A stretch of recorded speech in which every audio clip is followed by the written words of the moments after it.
大家好，歡迎來到 Mandarin Corner 的播客節目，我是艾琳。在節目開始之前，我想先請大家想象一下這個畫面。在一個人來人往的街道上，一位老人突然摔倒在地。我想在許多國家，人們都會下意識地衝上前去幫忙把他扶起來。但在中國，許多人可能都會選擇袖手旁觀，甚至關於該不該扶這個問題都引發了巨大的社會爭議。那麼為什麼中國社會會是這樣子的呢？為什麼中國人會那麼的冷漠呢？今天我們再次邀請到嘉賓 JJ 來跟我們一起探討這個現象以及它背後的原因。Hello， 艾琳 ，Hello， 大家好，我們又見面啦。關於我開頭提到的這個現象呢，可能很多外國的觀眾都不了解，因為畢竟還是比較有中國特色的啊。那能不能請你先給大家先介紹一下呢？當然可以啊。那在我們今天正式進入這個話題之前啊，我想先請艾琳還有大家先看一段近段時間在中國發生的真實事件的視頻。你看，一位老人，這個老人80多歲了，然後突然就摔倒。哇，他看起来年紀好大哦。是的，旁邊是不是非常非常多的車直接選擇了繞道而行，而路人也走過，甚至於就看了一眼就轉頭走了，連慢下來的腳步都沒有，更別說停了。然後後來呢，這個老人慢慢的有意識了，他想站起來。對，他好像醒了。对，但是他掙扎沒成功，因為確實沒力氣。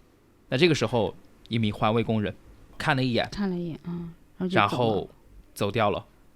但實際上，這位環衛工人走掉了過後呢，就是他是去撥打電話去了。如果沒有這個環衛工人，哇，那他還在那裡待多久？是啊，為什麼那麼多人經過都不去幫一下？就打個電話也行啊。他們連慢下來的腳步都沒有，可能司機師傅也是開着車停了一下，然後就繞道走開了。我覺得中國社會不知道為什麼特別害怕去扶老人。除了不扶老人，如果摔倒的是一位年輕人，你覺得大家會不會去幫忙？我說實話，我現在對大家沒有信心。那我想請大家還有請你看第二段視頻。這個孩子16歲，16歲，然後他摔倒了是吧？對，喝了酒摔倒了。然後他摔倒的時候，你可以看到那個時間是早上的7點54分。然後第一個陌生人路過看了一眼，8點10分的時候，然後走了。幾分鐘過後，有一個人直接跨過去。然後在8點半的時候，又有第三個人路過了，經過跨過，直到10點34分，一個外賣小哥經過，意識到男孩可能有生命危險，才打電話報了警。但是當120和民警到達現場的時候，這個16歲的男孩已經沒有呼吸了。根據法醫的初步判定呢，這個男孩是摔下樓梯的時候撞擊了頭部，引發了顱內出血，最終導致了死亡。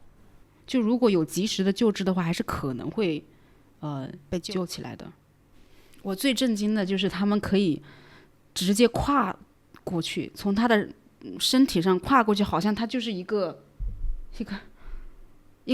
物件，或者說一只死的狗，一只死的貓一樣。是的，所以說這已經成為了一個社會現象，而且引發了非常廣泛的討論。對，沒錯。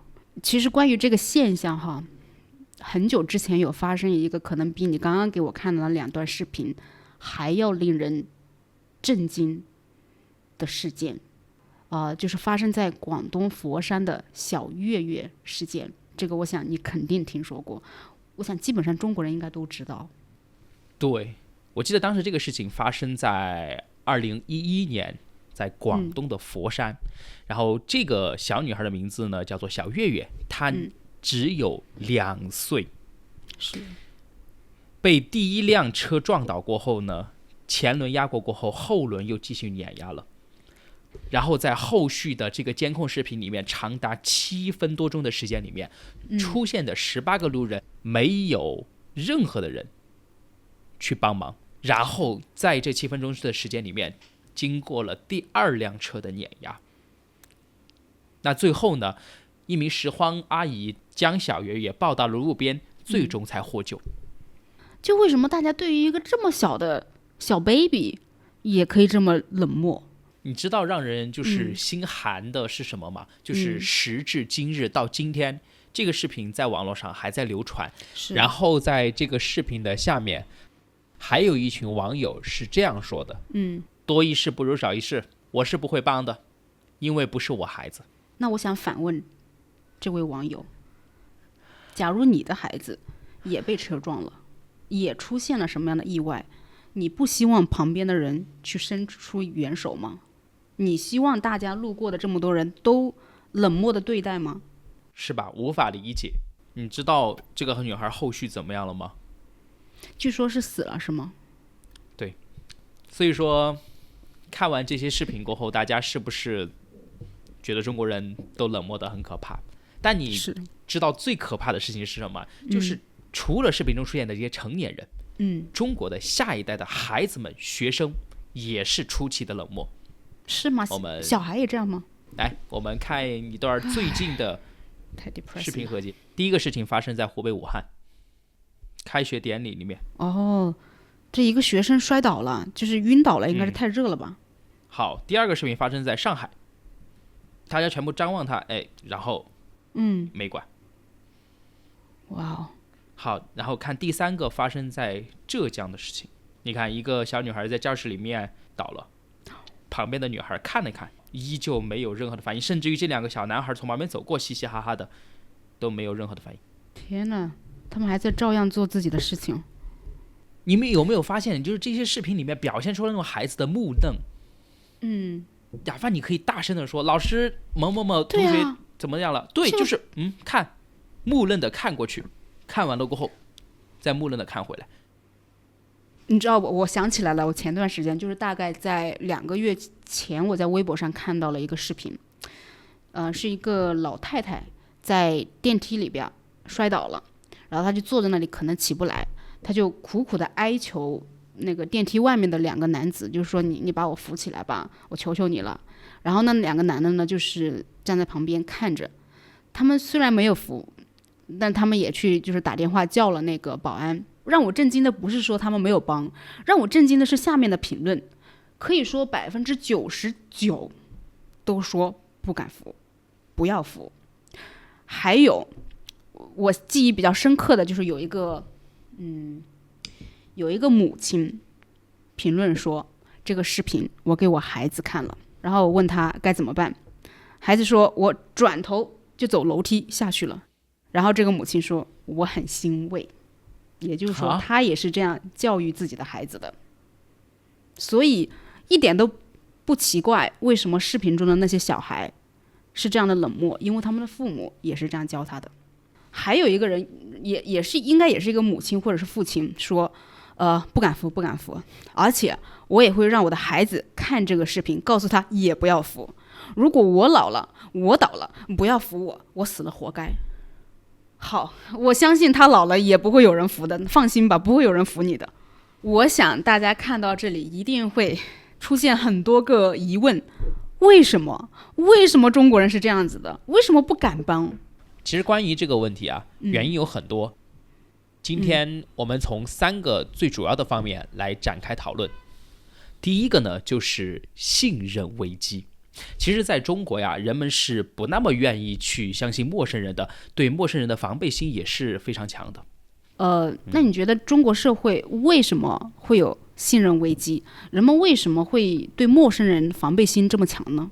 其實這個問題哈，在類似的視頻下面，大家都會把這個事情引向一個人或者是一個事件，也就是2006年發生的彭宇案。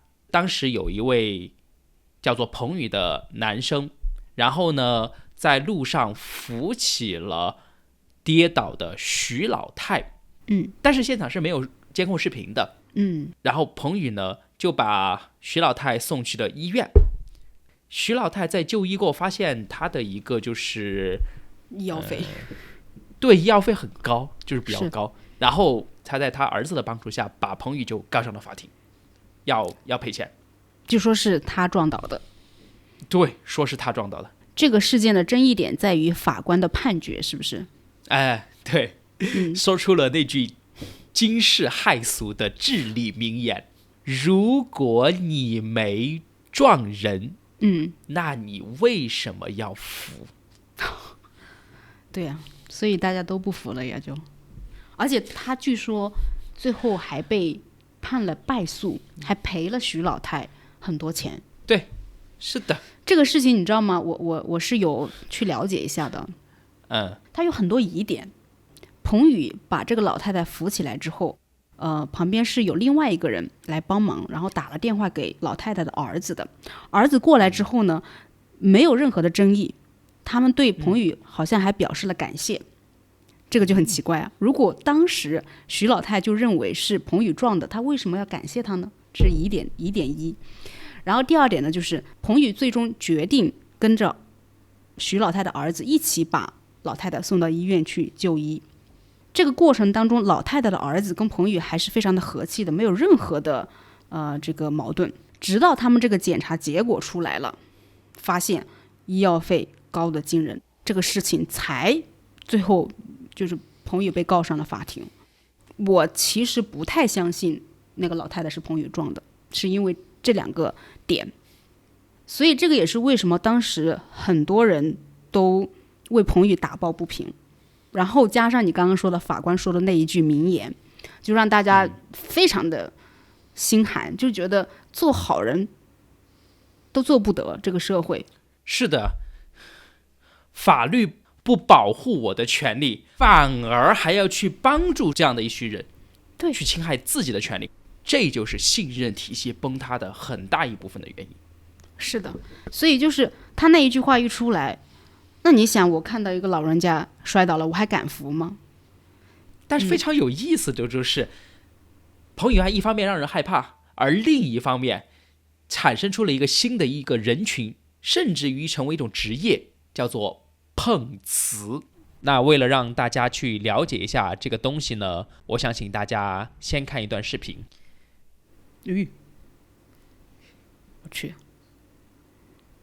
你看，哇，這也太危險了吧！這種假裝被車撞倒並向司機敲詐勒索的行為就叫碰瓷兒。你看他自己就倒上來了。哇，不做演員有點浪費人才啊。Hello boy， 他倒下去好慢。哎，來，剛好這是機會，來碰個瓷兒。是的，而且你看還有衝過來然後撞。這叫殺敵1,000，自毀800。我只能說，這些人膽子也是夠大的，為了錢也是拼了命了。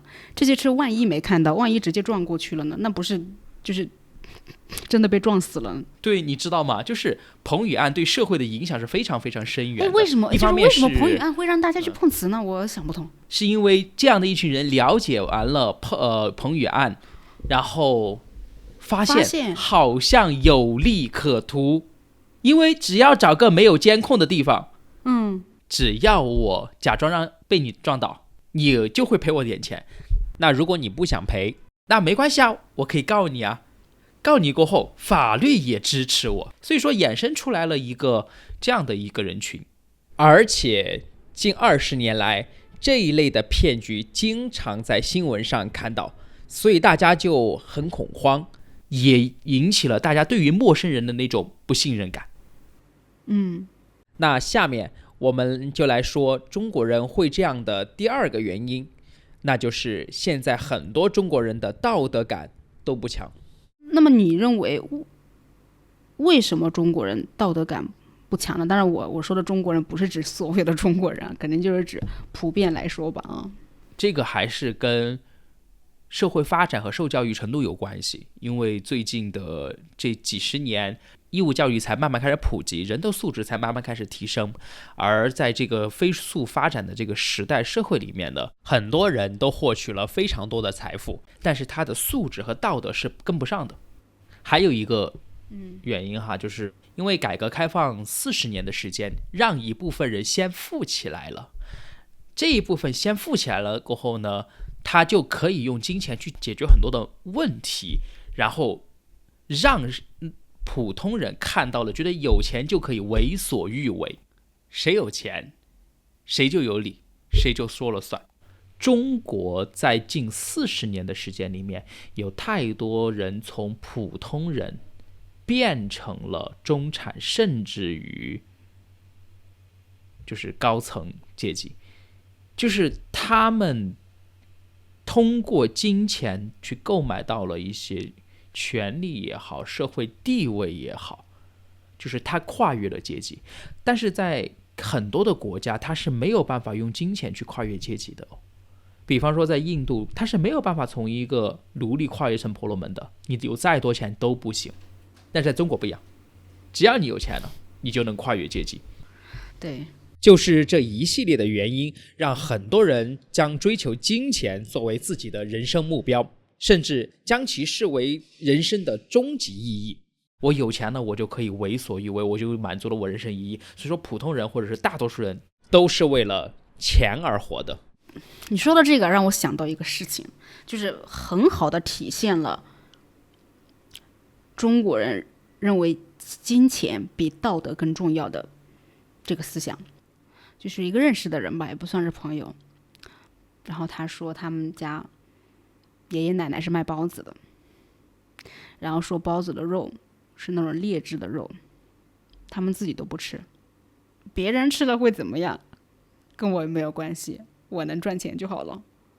這不是道德的缺失嗎？是的。所以說為什麼大家不服也可以理解，是因為服人這件事情不僅不能給大家帶來任何的利益，反而還有很多很多可能會導致的損失。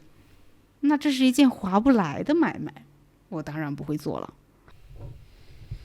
對，就是當你把金錢放在太高的位置上面，這就是一個很自然而然的，你就會喪失掉一定的道德感，是因為它不在你的優先排列之上。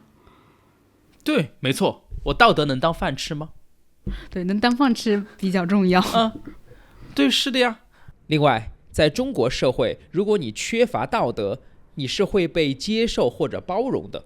就像我們一開始問到大家的那樣子，如果有一個老人摔倒了，你會怎麼辦？在國內，大家是不會鼓勵你去幫忙的。就像評論區之前說到那樣，一個母親她會教自己的孩子不要去，是吧？就是這個社會不僅不譴責不服的人，反而還會去鼓勵你這種不作為，所以就讓那些就是可能道德感本來就比較弱的人，就找到了一個借口，心靈的不是我不想幫，不是我心不好，而是我真的不敢呀，我怕呀。对，我感覺在國外社會是不允許你不去幫忙的，對吧？就是如果你不去，你身邊的人就會認為你不道德，是吧？人品不行不願意跟你合作就是社會也好，身邊人也好，他們都會成為一種無形的道德約束力是。然後最後呢，想要跟大家分享和討論的就是法律的不健全。因為在彭宇案出來之前，中國是沒有相關的法律的它不像歐美是有撒瑪利亞好人法的。撒瑪利亞好人法呢，就是一部為自願救助傷者或病人的人免除責任的法律，讓見義勇為者做了事過後呢，沒有了後顧之憂，不用擔心過失造成的傷亡而被追究責任。對，確實，因為你比如說老人家摔倒了，你去把他扶起來，萬一扶的這個過程把他的骨頭又弄斷了，折了，那這個對這個要找誰的責任？這個也確實是有一點難的。對，沒錯。我們沒有嗎？我們沒有這個法律嗎？我們其實之前一直都沒有，直到2014年吧，中國的民法典才修訂了相關的法案，就是來自於民法典的184條，緊急救助免責，它也是類似於西方的撒瑪利亞好人法。那我有一個疑問，就是這個法律出來之後，是不是大家去幫別人的這個頻率更高了？其實不然，它只是一個兜底法律。但我覺得大家還是覺得麻煩。就即使这個事情最終上了法庭，我可能會贏，但我還是覺得上法庭這個事兒本來就很麻煩。是的，沒錯。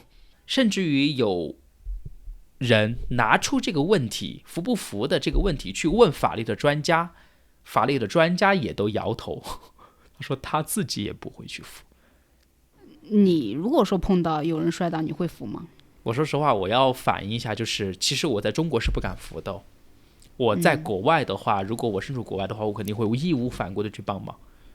我曾經服過2次騎電動車摔倒的人。你沒被訛嗎？沒有，2次都是在桂林那個大街上，一個是一個中年男子騎電動車摔跤了，不是太嚴重，但是可能手上摔破了皮，我把他扶起来了，但是他的表情，他没有說謝謝。然後第二個是一個外賣小哥摔了，也是在路上，然後我去幫了他，而且旁邊還有一個女孩子也過來一起幫了，但是這個外賣小哥也沒有說謝謝。當然我扶他也不是說為了得到他一句感謝，只是這個現象讓我覺得有點奇怪。包括我在國外也經常碰到中國同胞，有的時候呢，就比如說他們英語不好嘛，然後我剛好在旁邊，我可能就幫忙翻譯了一下，他們的表情都是那種好像怕我跟那個賣東西的人一起騙他的感覺。就我現在就是說到這裡，我覺得是一個很悲哀的事情，就感覺中國人不僅不敢幫別人，也不敢接受別人的幫忙。是的，所以說大家聽完以後，還敢在中國扶人嗎？我希望你們還是堅持做自己，而且我覺得如果是外國人扶的話，大概率是不會被訛的，因為語言不通嘛，对吧？對的。其實還有一個可能外國朋友擔心的就是，如果你來中國，你摔倒了，中國人敢不敢扶你？我覺得敢。我們真的這種防備心理只是針對中國人，我們不會覺得外國人會知道怎麼訛我們，而且你在我們國家你還敢訛我？是的，就是肯定會有人扶你的，因為他們知道你不會訛人的。是的。不過我還是希望未來会改變嘛，就是年輕的一代會越來越好。我也希望就是父母在教孩子保護自己的同時，也教給他們一些善心。我們一起期待那一天的到來。好，那今天的播客到這裡就結束了。對於我們今天聊的這個現象以及我們所說的這些原因，你們有沒有什麼看法？可以在評論區跟我們分享。那我們就下期再見。再見，拜拜。